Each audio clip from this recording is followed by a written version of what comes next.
할렐루야. 네, 목장 모임 잘 가지셨어요? 그래요. 나누고 목장 모임 하는 게 얼마나 풍성하게 하는지 모르겠습니다. 좀 바쁘셔도 꼭 하시기를 바랍니다. 자, 저희 세종 그다라교회는 이제 오예배 때마다 마태복음 말씀을 1년 넘게 살펴보고 있습니다. 벌써 1년이 넘어 오늘은 64번째, 64번째 시간이 됐습니다. 오늘 본문은 마태복음 16장 13절에서 20절까지의 말씀을 가지고 은혜를 나누겠습니다. 프린트 없으신 분은 좀 달라고 하세요. 뒤에서 같이 해볼까요? 제목 시작. 예수님이 세우시는 교회. 복음서에서 교회란 단어가 많이 나올 것 같죠? 예. 복음서에서 딱 한 번 나오는 거 아세요? 그 중에 마태복음만 유일하게 한 번 나옵니다. 그게 바로 오늘 16장 오늘 본문에서 내가 내 교회를 세우리니, 예수님께서 당신의 자신의 교회를 스스로 세우시겠다 했던 이 본문에 딱 한 번 나오게 되는 아주 중요한 본문입니다. 오늘 13절에 보니까 예수님께서 빌립보 가이사라 지방으로 제자들을 이끌어 가셨어요. 아니, 갈릴리 북쪽에 있다가 더 북쪽에 있는 빌립보 가이사라 지방에 가시려면 한 40여 킬로를 더 올라가야 돼요.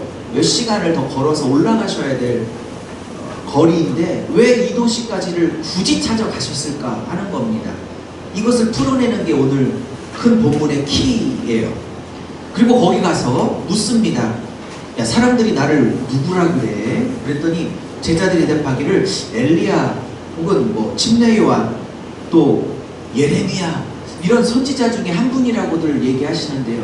야, 그러면 너희들 12제자들 너희들은 나를 누구라고 생각하는데? 그랬더니 나서기 좋아하는 베드로가 주는 그리스도시요, 즉 구약에서 예언한 메시아시요 하나님의 아들, 즉 다시 말하면 하나님 그 자체이십니다 라고 딱 대답하자 예수님께서 너무 기쁘셔서 바요나 시모나 그래서 베드로의 풀네임을 딱 불러주시면서 이를 알게 한 것은 혈육이 아니라 너희 안에 계신 하나님 아버지께서 너희에게 알려주신 것이다 이렇게 칭찬하시면서 이제 그 다음에 그 유명한 고백, 이 반석 위에 내가 내 교회를 세우리니 음부의 권세가 이기지 못하리라 라고 얘기하시면서 마지막 말씀, 내가 이 교회에게 천국 열쇠를 줄 건데 이 교회가 땅에서 매면 하늘에서도 매일 것이고 땅에서도 풀어내면 하늘에서도 풀릴 것이다 라는 그 유명한 말씀을 하시면서 이 빌립보 가이사랴 지방의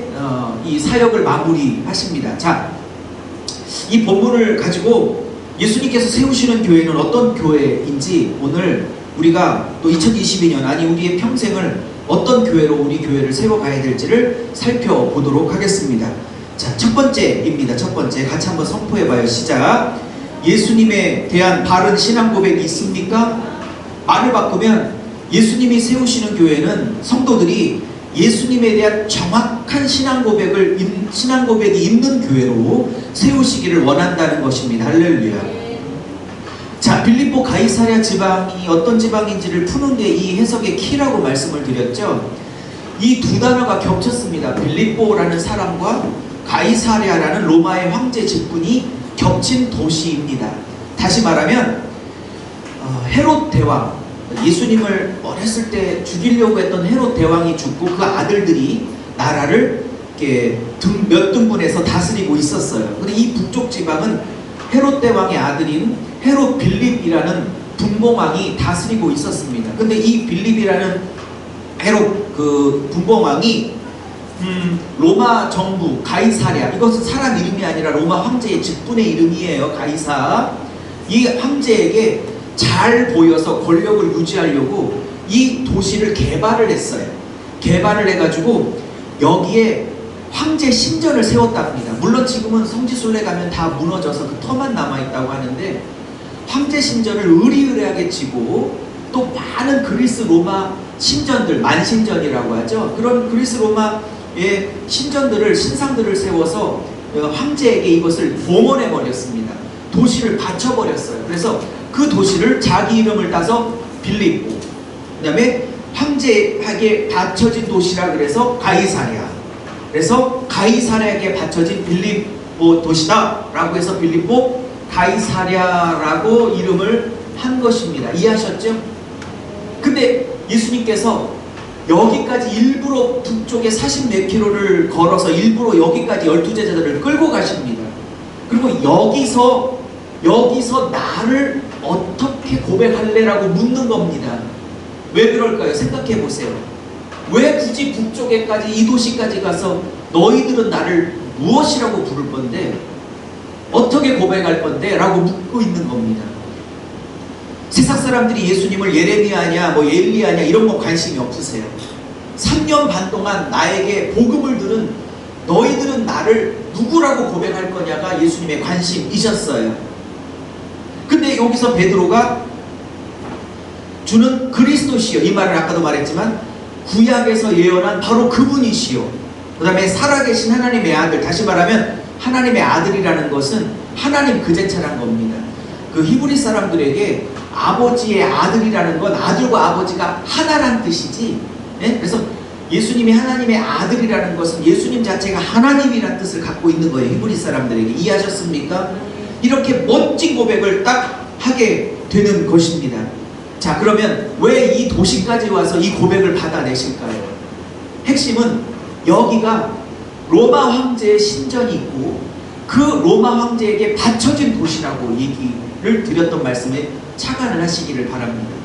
모든 사람들이, 그리고 헤롯 빌립이라는 이 분봉왕이 로마 황제에게 잘 보이기 위해서 바쳐진 이 도시에서 예수님은 제자들에게 요구하십니다. 이 신전 앞에서, 황제의 신전 앞에서, 로마 그리스의 모든 만신전 앞에서 이 모든 것들이 너희들의 하나님이 아니고 바로 내가 너희들의 하나님이고 내가 너희들의 구원자고 내가 너희들의 구속자고 내가 너희들의 구세주라는 것을 고백하겠느냐? 라는 의미입니다. 자, 그러면 적용을 해볼게요.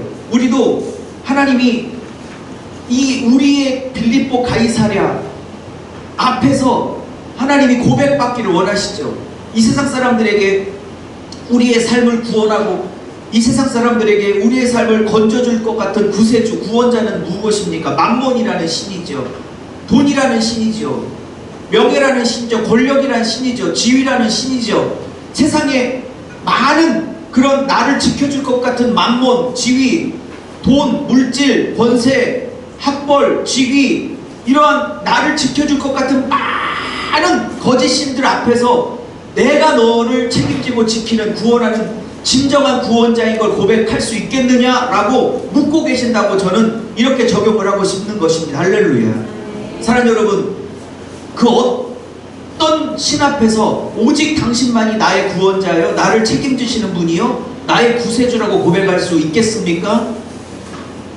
없으십니까? 있으십니까? 네. 그렇다면 그런 사람들이 모인 교회를 진정한 교회다, 이런 고백이 없는 자들이 얼마나 많은지 모르겠습니다. 사랑하는 여러분, 그 어떤 것도 우리의 구세주도 아니고 구원자도 아니고 오직 예수 그리스도만이 우리의 진정한 구원자요, 우리를 책임지실 자요, 우리의 완전한 구세주임을 고백하는 교회가 되기를 예수의 이름으로 축복합니다. 두 번째입니다. 두 번째, 시작. 참된 믿음을 주시는 분은 하나님이십니다. 자, 베드로가 멋진 고백을 했어요. 당신만이 그리스도시요 하나님의 아들입니다 라고 멋진 고백을 했는데 예수님이 뭐라고 했어요? 그런 고백을 한 너에게 뭐가 있다? 복이 있다. 예수님을 제대로 신앙 고백하는 자들에게 복이 있다고 설명을 하시고, 이를 알게 하시는 이는 혈육이 아니고 지식이 아니고 누군가의 가르침이 아니고 이런 걸 깨닫게 하시는 이는 누구였다? 하나님 아버지, 우리로 말하면 성령님이셨다. 여러분, 깨닫게 하시는 분은 성령님이세요. 깨닫게 하시는 분은 하나님 아버지세요. 혈육으로 내가 장로의 아들로 태어났다고 깨닫는 것도 아니고 목사의 아들로 태어났다고 깨닫는 것도 아니고 성경 공부를 많이 했다고 깨닫는 것도 아니고 무슨 제자훈련 교재를 10권을 뗐다고 해서 깨달아지는 게 아니올시다. 무슨 체험이 있다고 해서 깨달아지는 게 아니고 이것은 하나님께서, 다시 말하면 하나님의 성령이 예수가 누군지를 우리에게 깨닫게 하시고, 말씀을 깨닫게 하시고, 오늘 아침에 설교를 또 깨닫게 하시고, 여러분이 개인적으로 집에서 성경을 묵상할 때 깨닫게 하시고, 개인적으로 하나님 앞에 기도할 때 감동을 주시고, 하나님의 뜻이 무엇인지를 가르쳐 주시고 하는 것이 목사도 아니고 어떤 은사자도 아니라 바로 여러분 안에 계신 성령님이시라는 거예요. 성령님이 가르쳐 주셔야 깨달을 수 있다는 거. 할렐루야. 그래서 첫 번째는 예수님에 관한 바른 신앙 고백이 있는 교회로 세워지기를 원하고, 둘째, 성령께서 깨닫게 하시는 은혜가 넘쳐나고 역사가 넘쳐나는 교회로 세워지기를 원하는 것입니다. 세 번째입니다. 어떤 교회로 예수님께 세우기를 원하시는지. 세 번째, 시작. 교회의 주인과 기초는 예수 그리스도십니다. 자, 어쩌면 오늘 본문의 가장 하이라이트라고 말할 수 있겠어요. 아직도 학자들이 많은 이견을 보이고 있는, 주장이 다르고 있는, 예수님께서 이 문제는 두 단어를 말하는데, 이 반석 위에 내 교회를 세우리라 그랬어요. 내 교회는 예수님의 교회니까 문제가 안 되고요. 문제는 예수님이 내 교회를 세우고자 하는 기초가 이 반석 위인데, 이 반석이 뭐냐에 따라 해석이 역사적으로 세 가지로 갈려져 있습니다. 그 전에 여러분, 교회는 사람의 교회가 아니라, 어떤 담임 목사의 교회가 아니라, 어떤 장로님, 권사님의 교회가 아니라, 사람의 교회가 아니라, 물질을 가장 많이 입김이 좀 세죠. 그런 분들의 교회가 아니라 바로 교회는 예수님의 교회, 예수님이 주인된 교회입니다. 할렐루야. 우리 교회는 그 어떤 사람의 교회가 아니라 예수님의 교회가 되기를 바라고, 예수님의 뜻과 예수님의 가치와 예수님의 생각대로 움직여지고 운영되어지고 열매 맺는 교회가 되기를 예수의 이름으로 축복합니다. 자, 논쟁이 되고 있는 반석을 세 가지로 한번 풀어볼게요. 자, 첫 번째, 이 반석 위에 내 교회, 예수님의 교회를 세우겠다 말씀하셨는데, 이 반석이 뭐냐가 세 가지로 나눠져요. 첫 번째, 카톨릭 처치. 천주교에서는 이 반석을 일대 교황으로 자기들이 섬기는 베드로, 그리고 2대부터는 이제 베드로 다음에 자기들이 뽑은 이제 교황들이 있겠죠? 어쨌든 카톨릭은 이 반석이 뭐냐? 교황들이라고 믿고 있어요. 즉 일반 성도가 아니고 그 누군가도 아니고 일대 교황인 베드로가 일대 교황입니까? 전혀. 자기들이 이렇게 만든 거죠. 일대 교황인 베드로부터 시작해서 이어져 오는, 지금 21세기 2022년에는 지금 누구죠? 프란시스? 잊어버렸네. 어쨌든 지금 이어져 오고 있죠.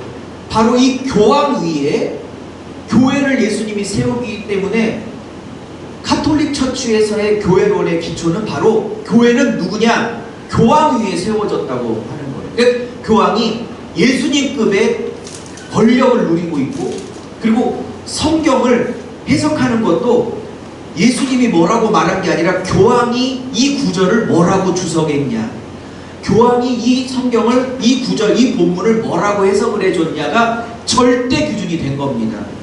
최근에 지금 현재 교황이 동성애도 하나님이 만드셨다라고 해석을 했죠. 최근에 아시죠?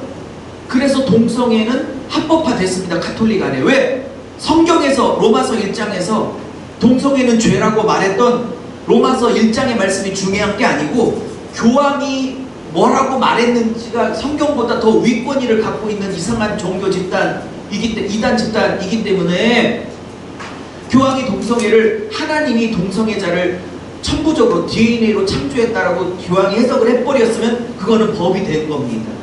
그게 바로 이 반석 위에 내 교회를 세우자고 할 때 카톨릭에서 주장하는 주장입니다.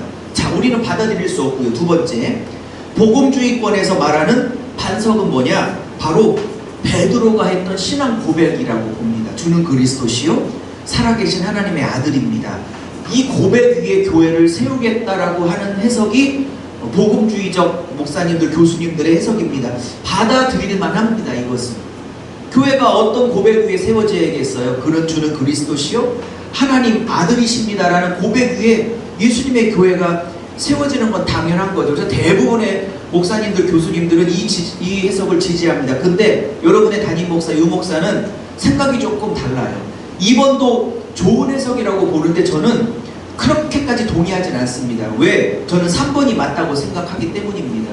왜냐하면 이 신앙 고백은 중요한 고백이지만 사람의 고백이란 게 얼마나 하루에도 조삼모사, 하루에도 몇 번씩 바뀌는 게 사람의 고백인데, 사람이 이 고백을 할 때는 예수님의 교회가 세워졌다가 이 고백이 환경과 물질의 어려움과 자녀의 어려움과 건강의 어려움 때문에 또 이 고백이 흔들릴 때도 있잖아요. 예?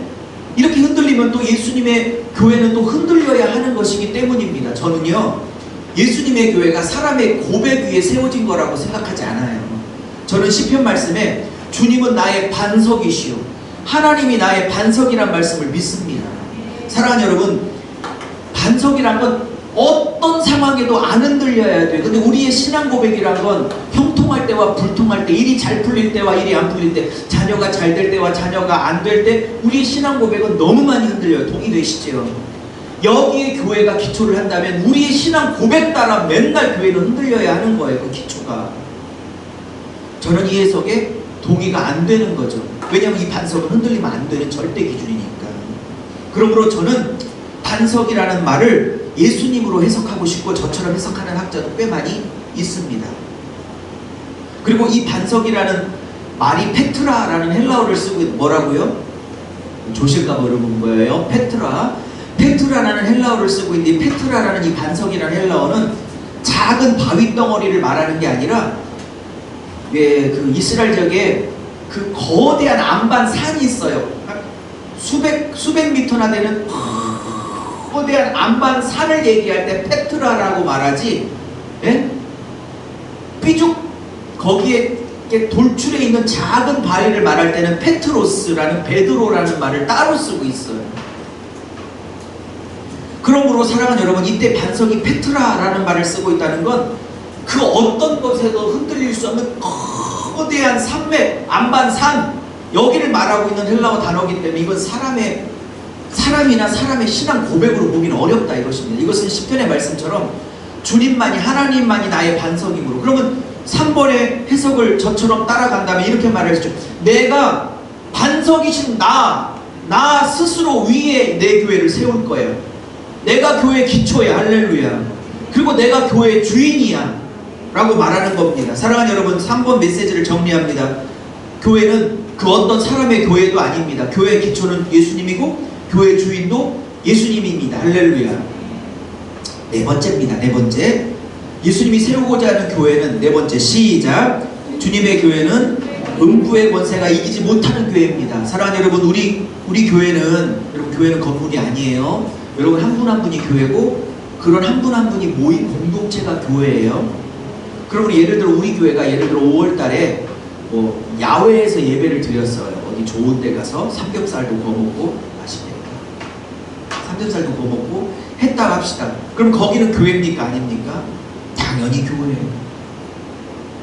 교회라는 건물을 떠났을 뿐이지 한 사람 한 사람이 교회니까. 할렐루야. 야외에서 예배를 드렸다 할지라도 거기도 교회가 맞는 것입니다. 여러분, 예수님께서 세우고자 하는 권세를 이렇게 예수님이 스스로 말씀하세요. 음부의 권세가 이기지 못하리라. 예수님께서 세우신 교회는 음부의 권세가 도전을 할 수 있고, 음부의 권세가 공격을 할 수 있고, 음부의 권세 때문에 고통을 당할 수도 있고, 때로는 음부의 권세 때문에 넘어질 뻔할 수도 있겠지만, 궁극적으로는 음부의 권세가 교회를 절대로 이길 수 없을 것입니다. 왜? 예수님께서 음부의 권세가 교회를 이기지 못할 것이라고 선언했기 때문입니다. 그러면 교회는 여러분 한 분 한 분이 교회니까 이 말씀을 믿으십시오. 나를, 즉 주님의 성령이 거하시는 성전인 나를 음부의 권세가 공격할 수 있고, 때로는 도전할 수 있고, 그것 때문에 때로는 흔들릴 수도 있겠으나 나는 절대로 음부의 권세 때문에 완전히 망하지는 않는다. 왜? 하나님이 교회를 지키신다고 말씀하셨기 때문에. 아멘. 그래서 음부의 권세가 이기지 못하는 교회뿐만 아니라 아예 더 나아가 음부의 권세를 오히려 장악하는 교회가 될 수 있기를 예수의 이름으로 축복합니다. 근데 이게 헬라 원문을 보면요, 이 음부의 권세라는 말이 헬라 원문에는 원래 문이에요. 문. 그럼 헬라 원문대로 해석을 하면 음부의 권세가 이기지 못하리라가 아니라 음부의 문이 감당을 못하리라, 그런 뜻이야. 그럼 원문대로 조금 더 해석을 깊이 끌고 들어가면 이렇게 되는 거죠. 음부의 문이 이기지 못해요. 그럼 음부의 문 안에는 누가, 음부의 문 안에는 누가 있을까요? 영혼들이 있겠죠. 그 영혼들을 안 내주려고 음부의 문이 아무리 빗장을 걸어 놓는다 할지라도 복음의 능력이 이 음부의 문을, 음부의 빗장을 다 깨트리고 그 음부 안에 가도 살고 있는 영혼들을, 그 빗장을 깨트리고 구원해 낼 수 있는 능력이 교회 안에 있을 것을 선포하는 말씀이다. 원문적으로 보면 그렇게 말할 수 있을 것입니다. 여러분, 우울이, 낭망이, 절망이, 이 자포자기가, 슬픔이, 원망이, 불평이, 이런 음부의 권세가 여러분을 빗장치고 하나님의 빛 가운데 나오지 못하도록 빗장으로 막고 있다 할지라도 절대 막지 못할 겁니다. 왜? 음부의 문은 성령의 빛의 생명의 역사를 감당할 수 없기 때문입니다. 할렐루야. 그 모든 어둠으로부터 주님이 건져내시는 줄로 믿는 것입니다. 우리 교회 다니면서 여러분 안에 있는 모든 음부의 문이, 빗장이 다 풀어지고 거기에 하나님의 빛이 막 임할 수 있기를 예수의 이름으로 축복합니다. 다섯 번째입니다. 마지막 다섯 번째. 시작. 주님의 교회는 천국의 열쇠를 가지고 있습니다. 이걸 믿으십시다. 할렐루야. 주님이 마지막으로 교회는 이렇게 사용할 거야. 뭐냐면 교회가, 그러면 내가 너에게 천국 열쇠를 주리니, 이걸 가톨릭 처치, 천주교는 어떻게 해석하냐면 너에게, 베드로니까 베드로로 이어지는 교황에게만 천국 열쇠가 있다고 믿어요. 그래서 교황만이 메고 푸는 권세가 있다고 뻥을 치는 거예요. 여러분, 여기서 너라는 건 물론 베드로를 말했지만 베드로를 대표로 한 교회 공동체, 한 분 한 분의 성도들, 그리고 그분들이 모인 교회 공동체에게 천국 열쇠를 주셨다는 거지 교황에게 주셨다는 말씀이 아니올시다. 할렐루야. 자, 그러면 이 교회가 땅에서 매면 하늘에서 매이고 땅에서도 풀어내면 하늘에서 풀릴 거라는 메고 푸는 권세를 해석하는데 대부분은 이렇게 해석해요. 은사주의 계통에서는 이렇게 영권이 있는 분이 여기서 물질의 권세를 풀면 저쪽에서도 물질의 권세가 풀어지고, 여기서 또 건강의 권세를 풀면 건강의 권세가 풀어지고, 이렇게 은사적인 측면으로 어떤 영적인 권세로 푸는 경향이 있어요. 뭐 틀렸다고 말하기는 어렵고 뭐 그럴 수도 있죠. 그런데 성경은, 따라하세요. 성경은 성경으로 풀어야 한다. 네, 성경은 성경으로 풀어야 되는 게 모든 교파를 초월해서 그것은 기준입니다. 그러면 여기서 천국 열쇠가 뭔지를 정확하게 말씀을 안 하셨기 때문에 다른 성경에서는 뭐라고 천국 열쇠를 말하고 있는지를 봐야 해요. 근데 재밌게도 누가복음 11장 52절에는 정확하게 천국 열쇠가 뭔지를 예수님께서 말하고 계세요. 그러면서 율법교사들, 바리새인들을 책망하면서 이렇게 말해요. 화가 있을진저 율법교사들아, 너희가 지식의 열쇠를 가져놓고 그 열쇠를 따서 천국문을 열고 너희도 천국 들어가고 너희들이 이끌고 있는 백성들도 천국 들어가야 되는데 이 지식의 열쇠를 사용하지 않아서 너희들도 못 들어가고 너희들이 이끌고 있는 백성도 못 들어가게 만들고 있어 라면서 화 있을진저 이렇게 말하는 거죠. 그러면 성경은 성경으로 풀어야 한다 보면, 그 대원칙에 보면 이 베드로에게 그리고 교회에게 주신 천국 열쇠는 어떤 영적 권세일 수 있다는 거 충분히 인정하고, 거기에다가 더 깊이 들어가면 플러스, 이해하셨죠? 무슨 말씀인지? 플러스 어떤 뜻이냐면 지식의 열쇠. 이건 지식은 우리 무슨 뭐 생명공학, 전자공학 이런 지식을 말하는 게 아니라 생명에 관한 진리의 지식, 진리의 지식. 할렐루야. 하나님 나라의 지식, 하나님의 복음의 지식. 아멘. 그 지식을 누구한테 맡겼어요? 말씀 선생들에게 맡겼다고.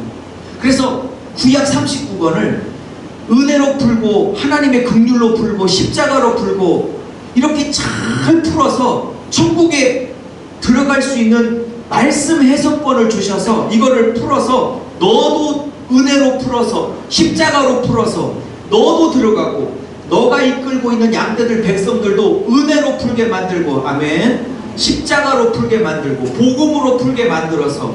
근데요, 이거를 목사가 어떤 영성을 갖고 있냐에 따라서 푸는 방식이 너무나 달라요. 저는 이제 제가 얼마나 죄성이 많고 하나님의 은혜가 없으면 안 된다는 것을 알고 있기 때문에 은혜 없으면 안 되고 십자가 없으면, 동의하시죠?